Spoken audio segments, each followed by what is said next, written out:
Are you there, Dr. Kate? I think you're on mute. I am, yes, thanks. I'm here and was clicking my share screen before unmuting myself. So let me just get this started here. All right, and you should be able to see that. You bet. Okay, great. Thanks, Michelle. Hi, everyone. Welcome. It's delightful to see so many people taking steps to improve their own health and being proactive, taking time out of your busy schedules to, take your health into your own hands. Now, I'm not happy if there's lots of people here because you feel like you're really stressed out. However, my goal is to provide some practical, useful, news you can use kind of information. A few words about myself. I am Naturopathic Dr. Kate Rhéaume. I'm a graduate and former faculty member of the Canadian College of Naturopathic Medicine, and I'm the author of this book, Vitamin K2 and the Calcium Paradox, How a Little Known Vitamin Could Save Your Life. And I'm a busy working mom, and I'm an educator with Factors Group, which is what brings me here tonight to speak about a topic that it's always relevant, and it's becoming more and more relevant, certainly over the last, year and a half. Everyone has been under stress and more stress than usual, and, taking different shapes and forms. And, I have spoken a lot in the past about stress among adults. And when I do that, always, there's never a presentation where somebody doesn't ask, can teens take this too?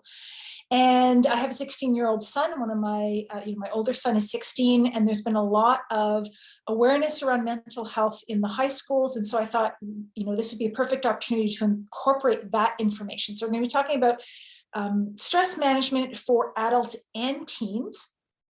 And as Michelle mentioned, if you have questions, feel free to type them in the chat as we go along. I'll get to them at the end. I'm aiming to share about 45 minutes worth of information, 45 to 50, and then have time for questions.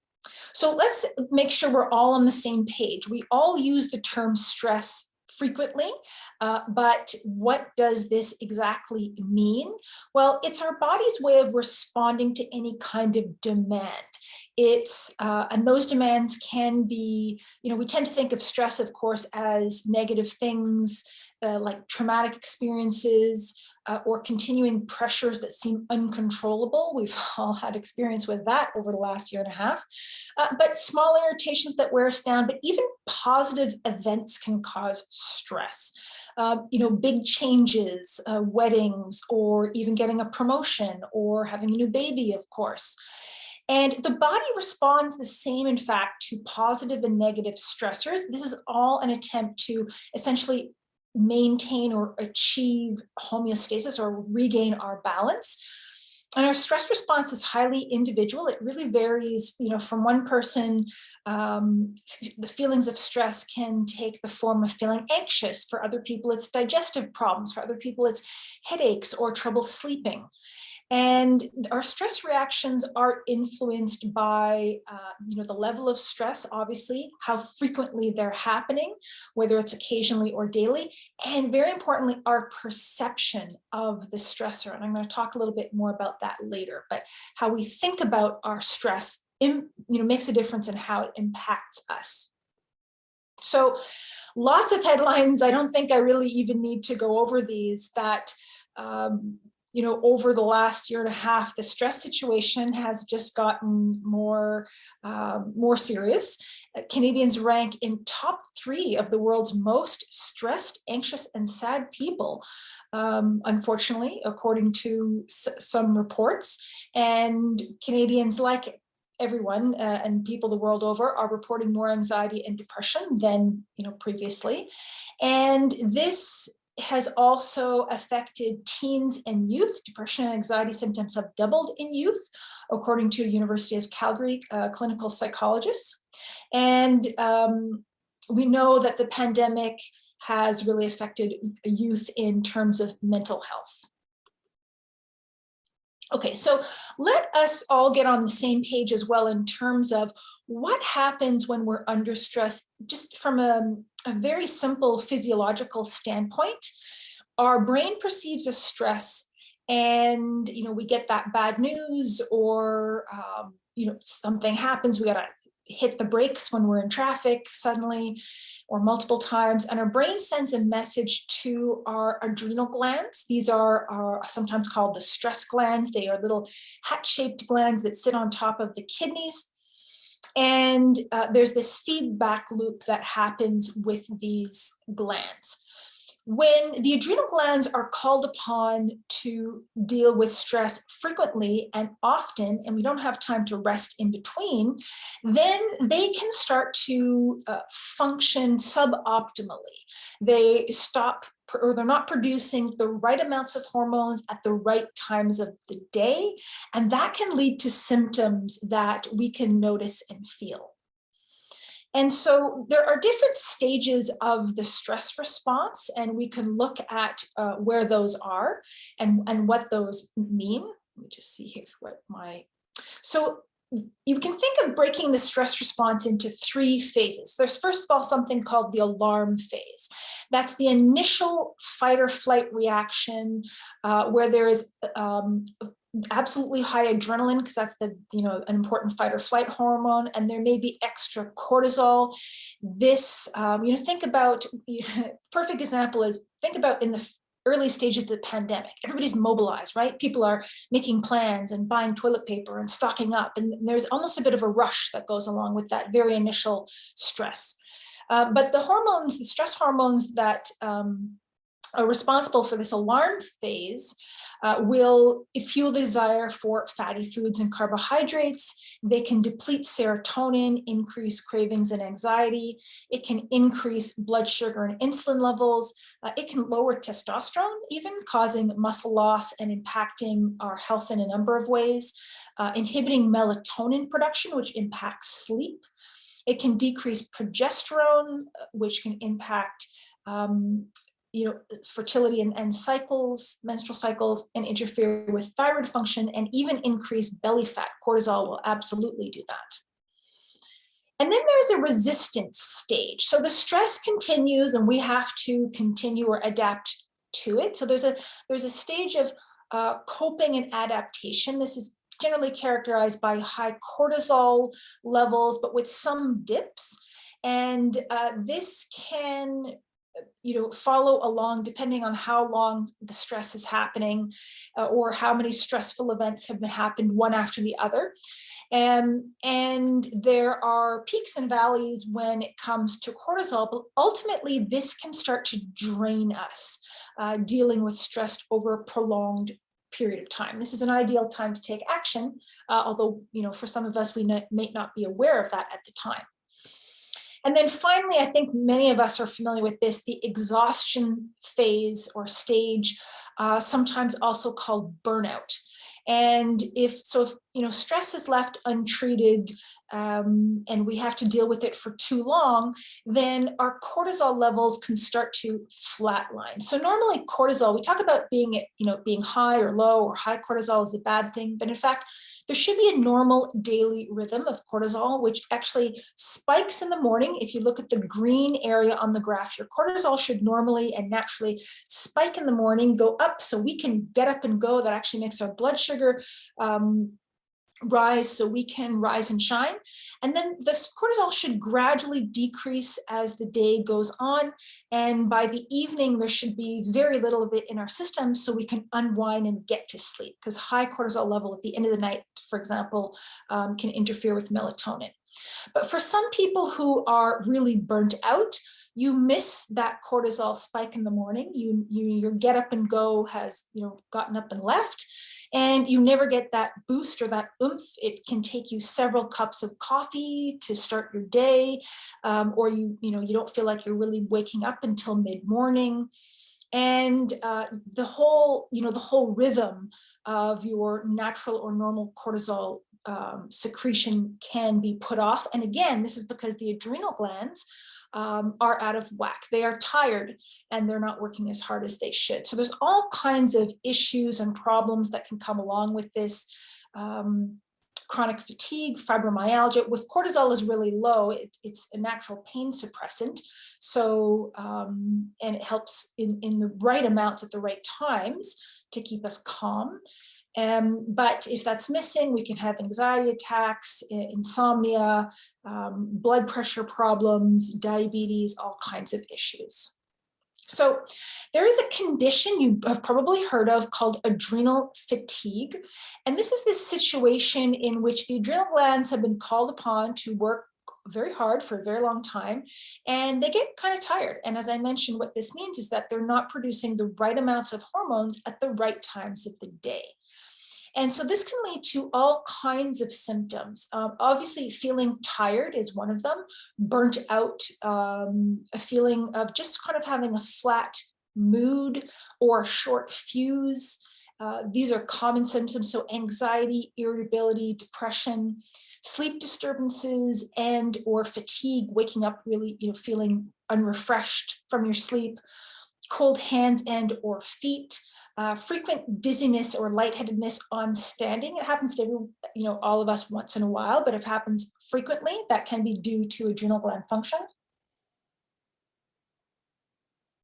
Excess belly fat that can be hard to get rid of, feeling overwhelmed, not being able to cope, craving salt, because when our adrenal glands aren't working, we can be leaching too many minerals and our body is sort of asking to get those back by craving salt. Sugar to help keep us going, carbohydrate cravings, and then coffee or other stimulants is a common craving at that time, just for more energy. So what can we do? There are a lot of things we can do to support the function of our adrenal glands. And if there's one take-home message from this presentation tonight, it's how much better we can feel in a relatively short period of time by taking some simple steps, as well as availing ourselves of specific nutrients, as well as plant-based botanical support for our stress response. It's quite remarkable what a difference these things can make. So we'll start with diet. Some obvious things: eat a variety of whole foods, try to avoid processed foods, which are typically have a lot of empty calories, as well as additives that aren't good for our metabolism. Protein-rich meals that helps keep our blood sugar stable, which is important for maintaining energy throughout the day. Fiber-rich foods. Trying not to have too much caffeine, especially if you're not sleeping well. It's amazing the amount of people who aren't sleeping well, but are guzzling, say, 8 cups of coffee per day. So try to cut out the caffeine later in the day if you think it's interfering, even if you don't think it's interfering with your sleep, if you're not sleeping well. And again, as well, alcohol in moderation and not too many refined carbohydrates. Exercise is a really important stress buster. It is better for prevention. In other words, if you're already feeling burnt out, now is not the time to take on, training for a marathon. That will deplete you even further. Just getting up and moving is really a great thing to do. And especially if you're stressed or anxious, nothing is a better stress buster than exercise. But if you're already feeling burnt out, then try not to take on too much. And a rule of thumb is exercise should generally invigorate you and give you energy. If you're feeling more tired or more depleted after working out or after exercising, then you're doing too much for the state of your adrenal glands at this point. Obviously, things like relaxation exercises, breathing and meditation, those are absolutely helpful, and I won't go through, there's a lot of resources for those, so I won't spend too much time on those. Slowing down seems like an obvious one, but we don't always take time for active rest, fun time, pleasure, and getting a good night's sleep. I'll touch a little bit on that more later on, because sometimes that's easier said than done. And then finally, and what I will focus on, because I think this is an area that's less intuitive, people don't necessarily know this information off the top of their heads, which is which specific nutrients help our adrenal glands do their job better, as well as herbs, botanical medicines that also help the adrenal glands do their job better. So certain nutrients that our adrenal glands need to make stress hormones in appropriate amounts at appropriate times of the day include B vitamins. A B complex goes a long way. Specifically, vitamin B5 pantothenic acid is a really important stress buster, but a B complex that has all the Bs, very helpful. Vitamin D is another one. We know, especially in the wintertime, people in Canadians tend to be low in vitamin D. Vitamin C is used for as a cofactor in the reactions that make adrenaline and other stress hormones. We need that. Omega-3 essential fatty acids as well are required for a balanced, healthy stress response. And magnesium, it was coined by Psychology Today magazine as the original chill pill. And it is a nutrient that we will be depleted of more quickly when we're under stress. Even, for example, studies have shown that people who work in noisy environments will leach and be depleted of and have lower magnesium levels just simply from the stress of the noise. And so this is a nutrient that really can make a difference. It's wonderful to take at night, especially before bedtime, help relaxing muscles, help dealing with muscle cramps and twitches, and helping to lower blood pressure. Magnesium is really an anti-stress mineral. I mentioned herbs and herbal help or botanical help. There are a number of herbs that are considered to be adaptogens. So these are plant-based medicines that help us adapt to or cope with stress. So these typically work, and here is one that is one of the best known and best researched. It's something called ashwagandha. And this is a herb that has been used for thousands of years in traditional Ayurvedic medicine. But it also is something that's been shown to help regulate the pathways between the brain and the adrenal glands, to help regulate and reestablish a normal daily rhythm of cortisol secretion and production. So you can get that cortisol that's up in the morning and then decreases as the day goes on. And this particular one, the Stress Relax Ashwagandha, features a specific type of ashwagandha, something called KSM66 ashwagandha. This is a patented extract that contains standardized amounts of specific components of the ashwagandha, and it has been quite extensively studied for athletes to help improve their endurance, for example, and capacity, for individuals to resist stress and anxiety in people with a history of chronic stress. It's used as, what traditionally would be called a nerve tonic. That's sort of an old-fashioned term, but something to help build your resilience when you're feeling fried or burnt out. It also has been shown to help with memory enhancement. We know that when we're feeling burnt out, our memory is not so great. And some people use it as athletic support or workout exercise supplement. It's also been shown to help increase testosterone in men. It is suitable for vegetarians, and this is something that is appropriate for adults to help increase resistance to stress and anxiety. So really something that can help to improve our resilience and physical well-being in the face of stress. So this is something that typically would be taken on a daily basis, this 600 milligrams, so that would be a 1 capsule per day dose. And usually within a few days, and again, we didn't get burnt out overnight, so give it a little bit of time, people can start noticing that greater resilience to stress. Okay, so we'll move on to some of the causes or consequences of stress that we want to be aware of and help to resist against. And there's a lot going on in this chart here, but the most important thing to know is that one thing that commonly happens when we're under stress is the body produces more inflammation. Inflammation is the way the body, it's ultimately a healing response. It's the way the body deals with any kind of irritant, injury, infection, and stress is no different. Stress is an irritant to the body, and so the body will produce inflammatory mediators in part to help deal with this stress. So stress can exacerbate any condition that we suffer from because of this increased inflammation.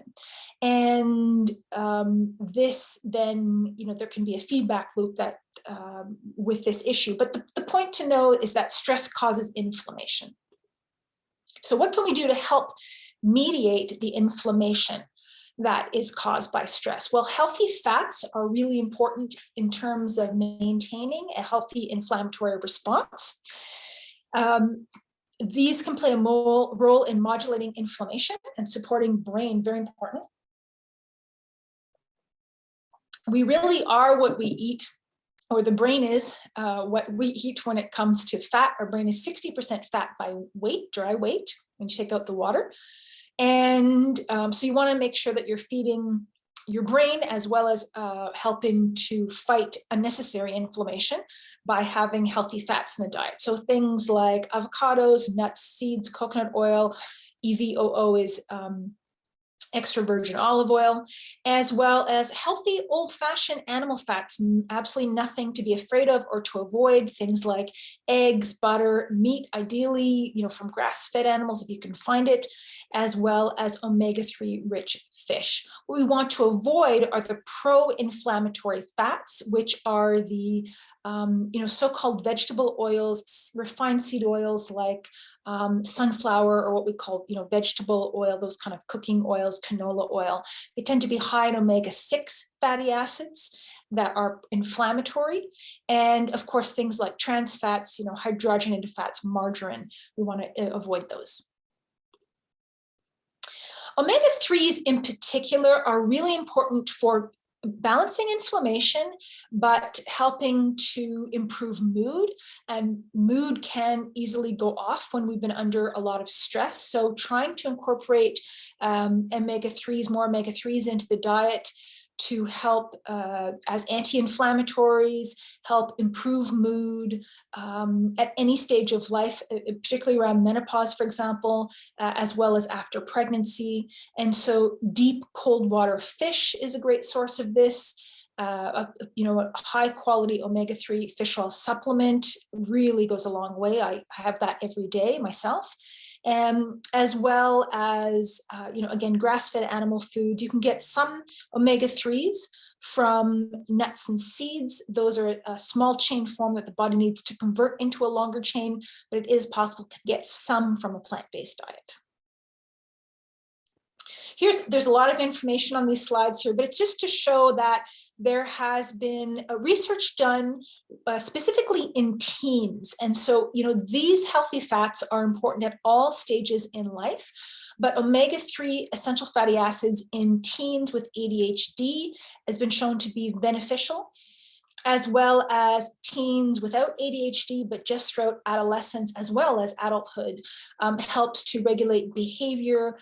There's a lot of studies on mood. And so for, we said this is stress management for adults and teens. These are foundational nutrients at really every stage of life to help improve mood and brain function. Also, when it comes to mood, and specifically looking at natural or botanical supplements that have been studied in adults and teens, saffron is something that is somewhat newer to North America, but has been used for a very long time in Europe as, has been used widely with a long range of uses, both food, cosmetic, and health uses. And health uses include things like cardiovascular, mood balancing, even history of aphrodisiac, for example, eye health, menstruation pain. And the specific type of saffron coming from the Crocus sativa L plant stands out for its physical and biochemical properties. And this is one that has been studied in adults and adolescents age 12 and up. So if you're concerned about mood for teens, in addition to everything we already mentioned and omega-3s, for example, this is a great option, which is saffron, a standardized extract. So in the Stress Relax line, there is a 100% pure saffron extract. This is made with genuine 100% pure crocus sativa saffron from Spain. And I mention this specifically because saffron is an extremely expensive ingredient.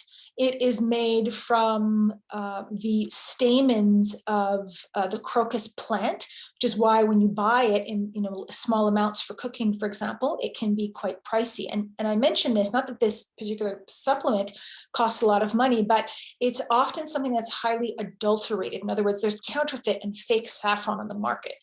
So you have to make sure if you're taking this for mood, I mean, if it, you're not just using it in your rice, for example, you want to make sure you're getting something that's effective.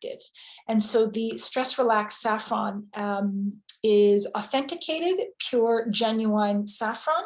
And this has been shown to support mood balance in adolescents and 12 and up, as well as adults. Helps to relieve restlessness and nervousness. So it helps to calm as well as reduce the symptoms of perceived stress, helping to reduce fatigue, weariness, irritability. And there are clinical studies looking at significant results within 2 weeks. Many people will feel a difference taking it even sooner than that, but you should take this for at least 2 weeks to see the best benefits. This is suitable for vegans and vegetarians. Very well tolerated, minimally reported side effects, and it's a nice natural solution for mood, especially to lift a low mood and help deal with stress in teens and adults. And typically the dose on this would be 1 capsule twice daily. So a saffron, nice option.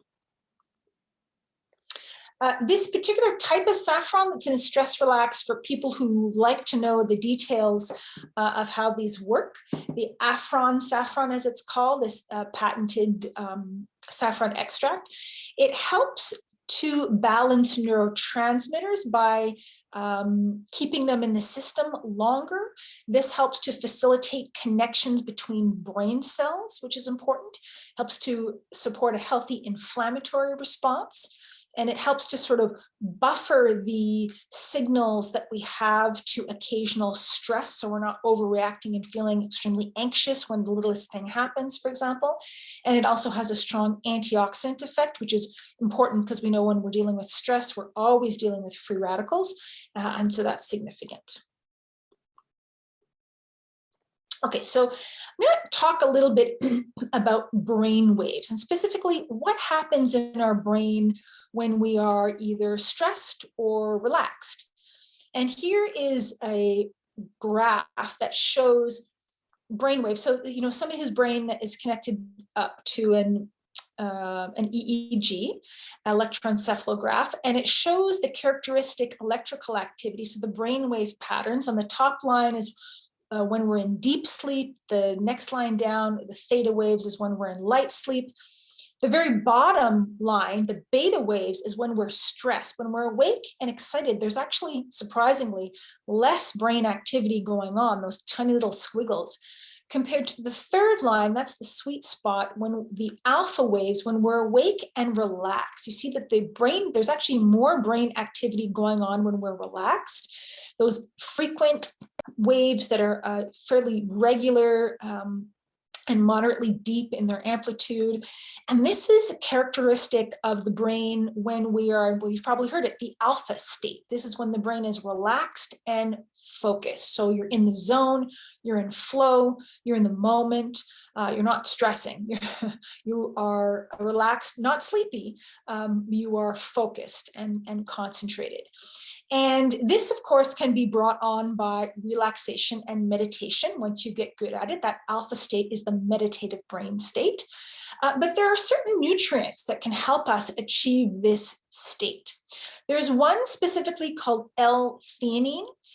This is a naturally occurring amino acid originally found in green tea, and you will find this if you drink green tea, like the matcha green tea in a powder, not so much green tea in bags, but this does occur in green tea.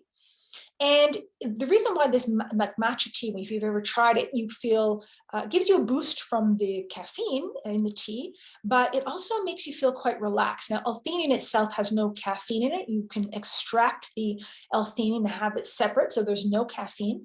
And this will increase alpha brain waves, which are associated with this relaxed state.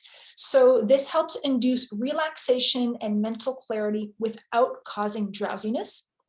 It's a great fast-acting natural way to deal with anxiety, nervousness, sleep disturbances, like you lie down at night and then you get the hamster on the wheel and your brain won't calm down. Wonderful for that. PMS, a lot of women get anxious just before their period. Great for that. ADHD, it's been studied in kids, school-age kids with ADHD to help them focus at school and in sports after school. And poor concentration, it's a really nice thing to take anytime you need to focus your mind. So it's estimated that a person who drinks 6 to 8 cups of green tea per day will consume throughout the day between 200 and 400 milligrams of L-theanine. But again, that has caffeine in it, so not suitable for later in the day, especially if you're caffeine sensitive. L-theanine is available on its own in chewable tablets. So this, for example, is the Stress Relax Mental Calmness. These are simply chewable tablets of 100% L-theanine. It has no caffeine in there. And this is produced via an enzymatic or fermentation process that mimics the same kind of L-theanine that you'll find in green tea leaves. And you can take these chewable tablets one as needed. You know, most people will take 1 per day, some people maybe 2 if they're very stressed, but it helps to fairly quickly, if you're feeling anxious or nervous, produce an alert yet relaxed state of mind. So it doesn't cause drowsiness. It's not habit forming. You can take this and operate heavy machinery, and it helps improve concentration and mental clarity. I love having these on hand, especially if I've had too much caffeine. I'm sensitive to caffeine. If I've overindulged and I'm feeling jittery, L-theanine is a really nice way to balance this out. In Japan, you can buy a lot of coffee drinks that have L-theanine already added to them, so that you get the boost or the bump from caffeine, and then take the edge off with the L-theanine. This has been used to help control stress-related food cravings. So take away some anxiety and people are less likely to reach for comfort foods. It's suitable for long-term use. If necessary, this can be taken on a daily basis for long-term. And it's non-GMO and suitable for vegans, vegetarians. I really do like, and this has been used I've seen this used as well in children, school-age children. It's very safe. Just to help deal with anxiety and jitters. Really like this, and this can be taken again as needed, and it's quite fast acting. The other 2 things I mentioned, the saffron and the ashwagandha, those you want to take those for a few days to, like as I mentioned, 2 weeks to really start seeing the best benefits. But mental calmness kicks in. Usually if you're feeling anxious, you'll feel noticeably calmer within about 15 minutes. Okay, now let's talk about sleep and stress, because we know that this is one of the important common side effects of stress is insomnia. And unfortunately, it becomes a vicious cycle, because research has shown that after only 1 night of sleep restricted to 4 hours, cortisol levels are almost 40% higher on the next day. And so then higher cortisol levels means more problems sleeping, because if our cortisol levels are high at the end of the day, then that can interfere with our melatonin production. What it means low melatonin means sleep issues. And we know that we tend to have less melatonin as we age anyway. So this is, becomes a vicious cycle. Lack of sleep is, I don't think we have to ask if it's a problem. I think that we know that sleep problems affect 45% of the world's population. 1 in 7 Canadians, 15 years or older, has trouble either going to sleep or staying asleep. 18% of Canadian adults report having less than 5 hours of sleep per night. And 31% of adult drivers report falling asleep at the wheel at least once in their lifetime. So there are lots of things that can interfere with our sleep. Stress is one of them. Anxiety is another one. But shift work is one. Anything that's causing pain or restless legs that's interfering with our sleep, it's, you could say, almost an external issue. So we don't have time to deal with all of those, but there are ways to get a better night's sleep. As I mentioned, if it's your brain that's keeping you up, that Ltheanine, the mental calmness that I already mentioned, is a great way. If all you need is to quiet your mind and then let your fatigue take over, that's great. But some people need a little bit more than that. So how can we get a better night's sleep? Well, first of all, eliminating anything seems obvious, but eliminating anything that may be inhibiting your sleep that you can control. Obviously, if you have a new baby, you're not going to sleep well, and there's not much you can do about that. But as I mentioned earlier, if you're drinking lots of caffeine, especially late in the day, then yeah, you got to cut back on that because that will be interfering with your sleep. Next is establishing a bedtime routine, and this will help to trigger or signal the body that it's bedtime, which is something that helps to set your circadian rhythms. Some people benefit, especially if you're waking up at 3 in the morning. You may benefit from a small high protein bedtime snack to help get you through the night.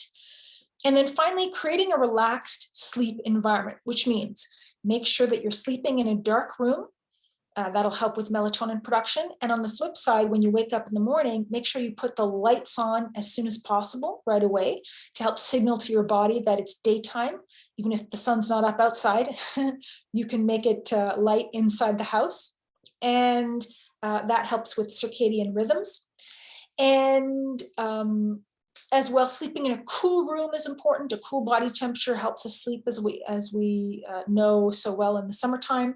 And sleeping in an absolutely quiet room may not be the best for everyone. Even having some white noise can be helpful. So, a fan or some kind of machine that makes a hum. I'm sure there are apps on your phone, but your phone shouldn't be too close to bed when you're sleeping. No blue lights, screens, and phones and whatnot right before bed or in bed. So there are lots of natural sleep aids, so nutrients that can help us sleep better. Melatonin is one. And so I want to say a little bit about this because for some people, not everybody, but for some people, this really does just make a huge difference in their sleep. And they take this, every night on an ongoing basis. As I mentioned, we do tend to we absolutely decrease our natural melatonin production with age. That's common. And melatonin is this sleep hormone that's secreted by the pineal gland in the brain. And the highest levels in humans obviously are secreted at night. It's stimulated by darkness and it's suppressed by light. And so keeping lights on, or again, screens and blue lights late at night, will suppress your melatonin levels. And melatonin regulates our sleep-wake cycle. And you can get supplemental melatonin, which, as I said, for some people can be a real game changer. It comes in all kinds of different doses. 1, 3, 5, 10 milligrams is something you typically dissolve under your tongue. How much do you need? Well, it's almost impossible to say, because for some individuals, 1 milligram, or even I've seen 0.5 milligram, do a great job. They sleep well, wake up feeling refreshed. And some people need 10 times that. So I recommend for most people start with 3 milligrams is the most common dose. But I would say, pick up a 3 milligram if you want to try melatonin and see how it works for you, and break that in half the first night. Just try 1.5 milligrams, see how you feel. If you didn't sleep well as you'd like to that night, you can up the dose the next night, because you should notice the benefits from the very first night you take it. It's not habit forming. It won't interfere with your natural melatonin production, which is declining anyway. And for some people, it can just make a wonderful difference in how they sleep. Not everybody does well with melatonin. Some people find that it gives them weird dreams. Rarely, some people will mention headaches or feeling groggy in the morning. And so it's just something worth trying, because if it works for you, then that's a really nice thing. Melatonin has also been used in teens. Even though teens should be producing a lot of melatonin, they don't always. Some interesting research showing that melatonin ingestion after late evening exercise helps to improve sleep quality and quantity in teenage athletes. And I have to say, for my own son, I have used that for him after periods of late night gaming. He doesn't game as much as he used to, but especially during the pandemic when the kids were on lockdown, they weren't gaming so much. And he would take that to unwind after late night screen time. So this is interesting research on how melatonin works. So there are different ingredients that help with different stages of our sleep cycles. When we sleep, we actually go through phases of deep sleep. When you first start out in the beginning of the night, you pretty quickly fall into a deep sleep, and earlier in the night, you spend more time in this deep, non-dreaming sleep. This is when we tend to restore ourselves physically, and there's just a little bit of dream sleep that happens early in the night. As the night wears on, we get more towards the, I guess we could say, the wee hours of the morning. Then there's less of that deep sleep and more REM, rapid eye movement, which means more dreaming sleep, which is when we restore ourselves mentally. And we need both the deep and the light sleep. They all play roles in our health, and there are different nutrients that can help with those different phases of sleep. So tranquil sleep, this is a nice combination that provides the L-theanine that I mentioned before to help calm your mind down so you can get to sleep and get the hamster off the wheel in your brain, and a little bit of melatonin, half, just a small amount, 1.5 milligrams is half the usual dose that you would see, as well as a small amount of something called 5-HTP, which is an amino acid that your body uses to make your own serotonin and melatonin. And so this is a nice combination that can be taken, again, as needed, doesn't have to be taken every night. Some people do. Great for jet lag, not that many of us have that lately, but it is something that, if you feel like, you're not going to sleep, or you lie down and realize, oh, this is one of those nights, you can get up and pop either a chewable tablet. It also comes in soft gel capsules. If you've already brushed your teeth and you don't want to chew something, that's an option too. And it helps with problems falling asleep, staying asleep, or waking unrefreshed. And it works in harmony with your body's natural sleep hormones, promoting a restful sleep, so you wake up feeling refreshed and alert. And again, it's something that can be taken as needed, not habit forming, and it's quite fast acting. This is something I've sort of had on hand for occasional use when I need it for a very long time. And it is a great option to have for improving sleep. Okay, so one of the last things I want to mention in terms of dealing with anxiety in particular that can come along with stress is remembering the importance that there's a connection between our gut and our brain, so our digestive systems and our brain, a direct connection called the gut-brain axis. And actually, the amount of healthy bacteria, believe it or not, we have in our intestines can make a real difference on our mood. And we all think of and know that serotonin is a feel-good neurotransmitter, but in fact, 95% of the body's serotonin is produced in our digestive tracts.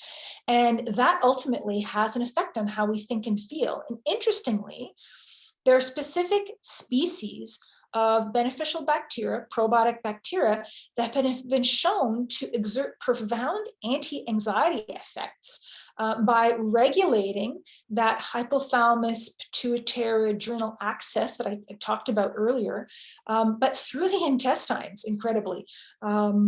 It's pretty amazing. And so another option for people who find themselves anxious due to stress, Calmbiotic is a probiotic supplement that contains just 2 strains of beneficial bacteria. However, these are strains that have been shown in clinical trials to help reduce feelings of stress, help to reduce feelings of anxiety and nervousness, help to promote a healthy mood balance, and help to deal with stress-related gastrointestinal complaints.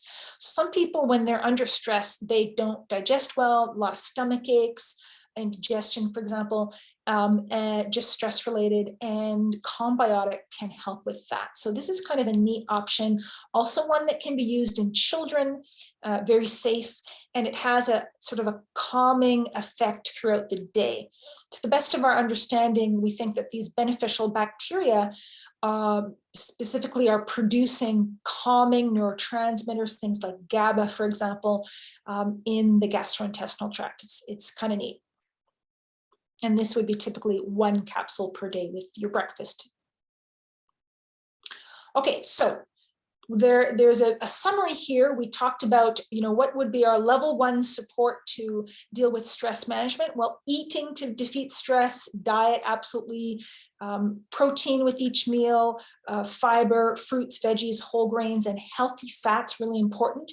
Getting in the nutrients we need to make sure our adrenal glands can do their job as well as they should. Things like a B complex, omega-3 essential fatty acids, a probiotic if you're having digestive upset or just need some extra support for a healthy microbiome. Exercise and relaxation, this would be our level 1 support, and just doing these things can make a remarkable difference in how you feel in the face of stress. That said, there's times when we're going to need a little bit of extra support. So occasional or as needed use, as frequently as you need, of mental calmness, for example, the Ltheanine to deal with occasional situational stress and nervousness. And that can be taken concurrently at the same time or away from, whichever you want. For more ongoing stress, something like ashwagandha and or saffron. Saffron, I think, is a great choice if low mood is an issue or you're looking specifically at teens because they've done studies on this. Ashwagandha is sort of an all-around stress buster, again, especially good for athletes or people who are concerned about low testosterone levels. And the tranquil sleep can be used at any point with any of these levels if sleep problems or insomnia exist. And I mentioned before that, or early on, that I would talk about perception. And studies have shown that even people who are under equally very stressed situations, those people who perceive their stress as a challenge do better, fare better than people who perceive their stress as a threat. So basically, how we think of our stress is problematic, or can be problematic rather, or it can be good. And people who don't think that stress is bad for them actually do better than those of us who are stressed out by our stress. So I love this saying, being negative on a journey only makes the journey more difficult. You may be given a cactus, but you don't have to sit on it. I love that. It's not about, just being Pollyanna or putting on a happy face, but sometimes we can change our perception maybe of what's going on around it and maybe even learn to laugh at it a little bit. One thing I want to mention is that one common question I get asked is, how do I know I'm buying a good natural health product? Well, shopping at a store like Nutter's is a good place to start because you know that they're going to be carrying quality products and have people who can answer your questions about them. Buying Canadian is also important because Canada has among the world's highest standards for the production of natural health products. And then beyond that, looking for this Assura symbol. Assura is a third-party testing facility that is Canada's only independent, not-for-profit testing facility, checking for GMOs, as well as mass spec means contaminants testing. So contaminants above and beyond even the strict Canadian guidelines to make sure you're getting exactly what it says on the label, authentic ingredients that haven't been adulterated or counterfeited, for example, and very clean, and that you are getting exactly what you're paying for. There is at Women's Sense magazine, an adrenal stress test. You can go to Women's Sense magazine online and check out their stress test if you want to see just how stressed you might be. Everybody likes taking a quiz, and this was one that I quite like. So that's at womenssensemagazine.com. Okay, so that brings us up to time, just about 50 minutes. Great, right on time. And I will go over to the chat area and look at the questions there. And let me go, I think I have to scroll down to the beginning to find the questions. Okay, here we go. We also have some in the Q&A section as well, Dr. Kate. So either or, there's a few in both. Okay, great. I am just scrolling through the questions here. Let me see. Yes, we will be sending out access to the recording. Oh, first question I see here is how much caffeine or cups of coffee is safe? That really depends on the individual. So there's two types, you could say, rough categories of people. There are people who are fast metabolizers of caffeine and people who are slow metabolizers of caffeine. So it depends on which one you are. You probably know which one you are. If you have a cup of coffee or two and then you feel jitters for hours, you are probably a slow caffeine metabolizer. And for those individuals, you know, not a lot of coffee is a good thing. For fast metabolizers of caffeine, you all know those people who are like, oh, I can have a cup of coffee and go right to sleep, go to bed. Well, then, you know, that's probably not an issue for you, and you can have more caffeine.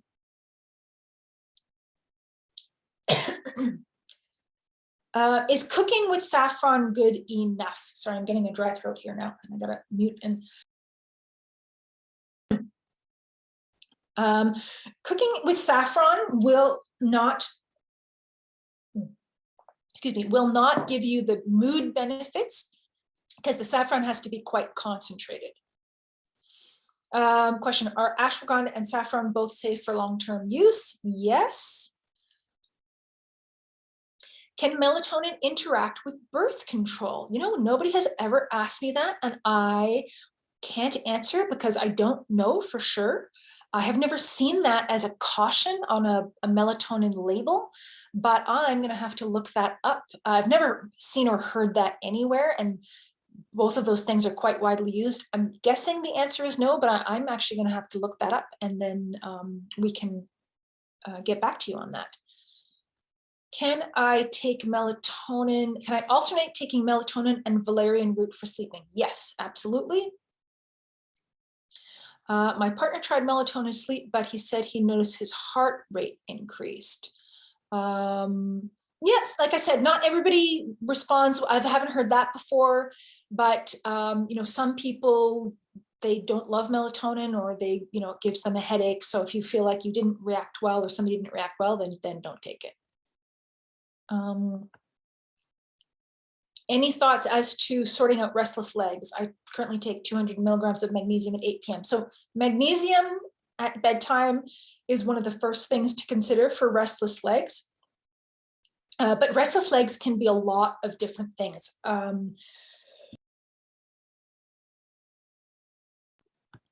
Believe it or not, gluten sensitivity can exacerbate or contribute to restless legs. Low iron levels can do that, low B vitamins, B12 in particular. There's lots of things that can contribute to restless legs. Absolutely, magnesium is the first thing to consider and try, but after that, then there are a lot of things that can help. Somebody asking, melatonin, if taken daily for 2 weeks, can cause vivid, horrible dreams. So some people can take melatonin and do take melatonin every day for long periods of time. It's not an issue, but for some individuals, either initially or eventually, it can give them vivid dreams. They're not necessarily bad dreams for everyone, but yes, dreams can happen. Question here, did I speak about vitamin K2? I did not speak about vitamin K2 tonight, no, because we're focusing on stress. I have a REM sleep behavior. I have a REM sleep behavior disorder. Can I take melatonin nightly in the long term? Melatonin is considered safe for long-term use. However, I'm not an expert in REM sleep behavior disorders, so I can't comment on that in particular. I have blood sugar issues. I can't quite understand this question. Let me just see.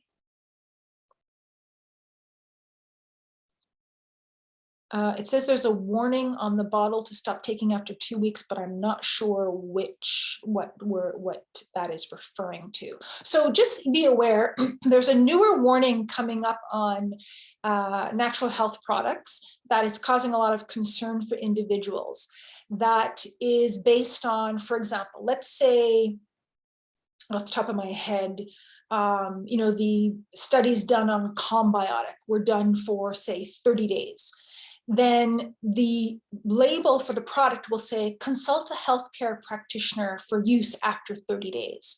That doesn't mean you need to stop taking it after 30 days, but a lot of people give the impression that that's what that means, and or get really concerned about it, or maybe it's unsafe after that time. But this is just these warnings, what they're based on, and it's not actually really an issue. Okay, I'm going to jump over to the Q&A section because there's lots of questions there. And I'm going to, okay, here we go. How long can you take the supplements as you mentioned? Should they be taken in cycles?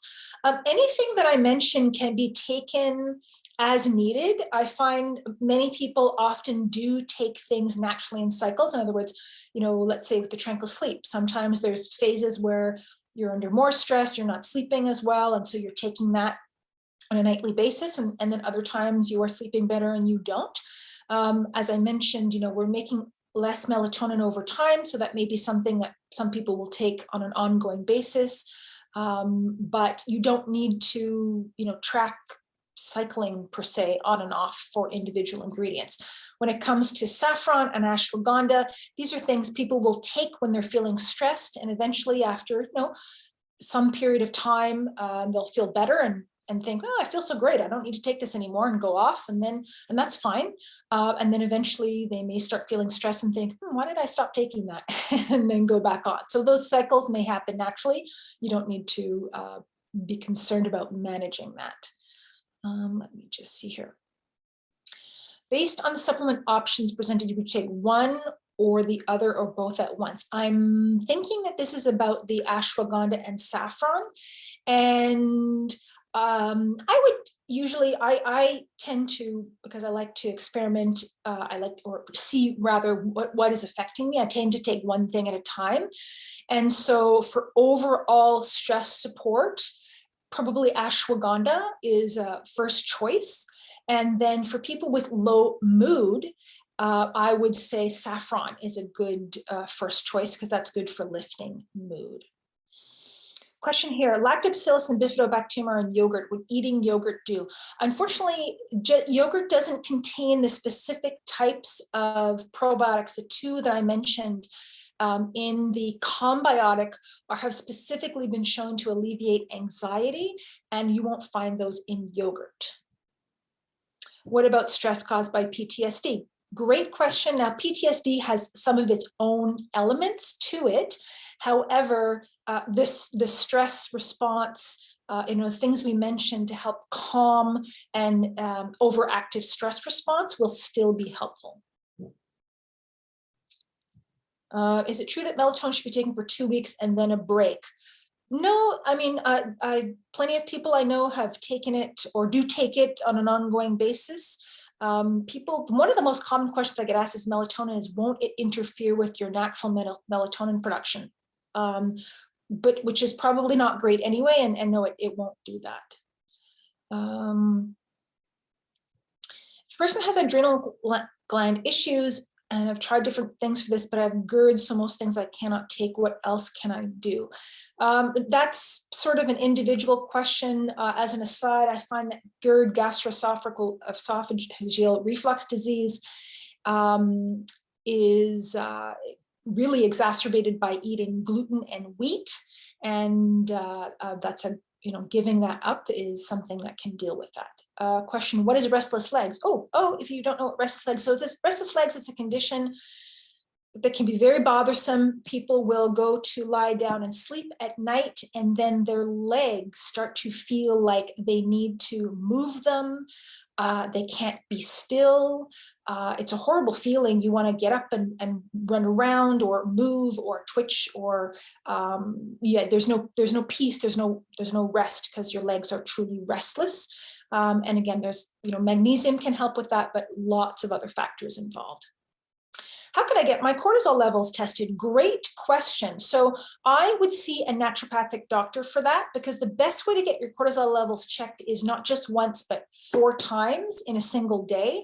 So you can do this through saliva or urinary tests, but see your local naturopathic doctor and they can order that test for you. I have been using a weighted blanket for the past 4 days. Oh, neat. And it's found me put me to sleep. Would that have something to do with my melatonin? It doesn't have directly to do with melatonin that I know of. So a weighted blanket, that sense of weight on the body, has a calming effect. It activates with something called our parasympathetic nervous system. It's sort of like having a big, long hug that just calms you down. I don't know the effect that has on your melatonin, but if your mind is still racing, then maybe some Ltheanine with your weighted blanket. What about cannabis? I'm not a cannabis expert. Some people certainly find it relaxing. As to its benefits in terms of stress and sleep, it's not my area of expertise. Can you touch on K2 benefits, or will you have another presentation through Nutters? Well, that's a great question, Susan. And since it's already past the hour, I won't talk too much about vitamin K2 tonight, other than for people who don't know, it's a nutrient that helps guide calcium into and out of the right places in the body, getting it where you want it to be and not where you don't want it to be. But having another presentation on that sounds like it's a great idea. Oh, and Nutters is typing an answer, so maybe we will. Question, does ashwagandha have side effects? Ashwagandha is generally considered to be quite well tolerated, and some individuals may experience stomach upset with it, but in general, it's considered to be well tolerated. What about anxiety from having COVID? Well, that's the thing, right? We all have more anxiety now. After the last 1.5 years, our brains have been changed a little bit to be a little bit more like that. So everything I mentioned still applies to that kind of anxiousness, nervousness. It's okay. Dawn says, it says on the bottle to take a break from melatonin after 2 weeks. I'm going to find out why they put that recommendation on it.